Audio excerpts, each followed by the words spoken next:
O Concello da Pobra do Caramiñal presenta unha serie de talleres de artesanía englobados no proxecto Feito coas túas mans.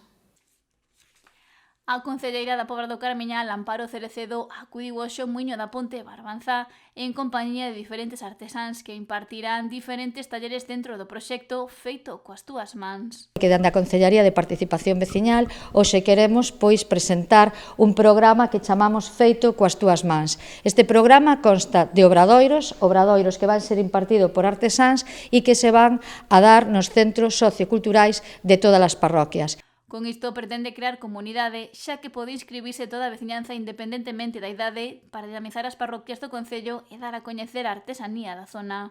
O obxectivo temos dinamizar as propias parroquias do noso concello, apoiar e dar a coñecer o traballo dos artesáns non só do noso concello ou da nosa contorna, senón tamén do noso país e dalos a coñecer e tamén potenciar o que é a creatividade de toda a veciñanza. Existen opcións para todos os gustos e impartiránse un día a semana ata o mes de decembro, a excepción do de cestería que terá lugar os sábados. Son talleres moi distintos, empezamos con cestería, damos macramé, cerámica, madeira, elaboración de sabóns a base e utilización de aceites reutilizados, non?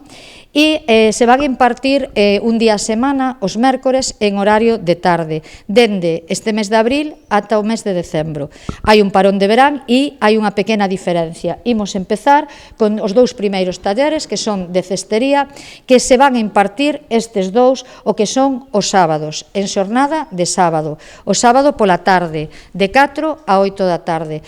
Xunto á concelleira estaban varios artistas que quixeron animar a veciñanza a participar en cada seus talleres. Imos aprender os nós básicos do macramé para poder ser eficientes á hora de facer nós e despois faremos un ornamento para a parede en plan decorativo, pero tamén nos servirá despois todo este coñecemento para poder tapizar cadeiras, facer hamacas, cortinas ou pendurar maceteiros para a casa. Polo tanto, vexo algo útil na vida diaria e un coñecemento que sempre é bo ter. Pertenezo a Son Agasallo e vamos a facer un taller en San Isidro, de carpintería, e basicamente é a iniciación ao que é a carpintería, traballando con materiais e ferramentas manuais e faceremos unhas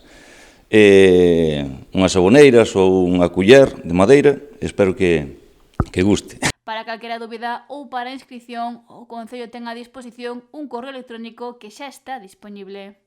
Todos aqueles veciños que se queran anotar teñen que facelo a través do correo electrónico participacionveciñal@gmail.com. Teñen que poñer o seu nome, DNI, teléfono e, por suposto, decir en que tipo de obradoiro queren participar.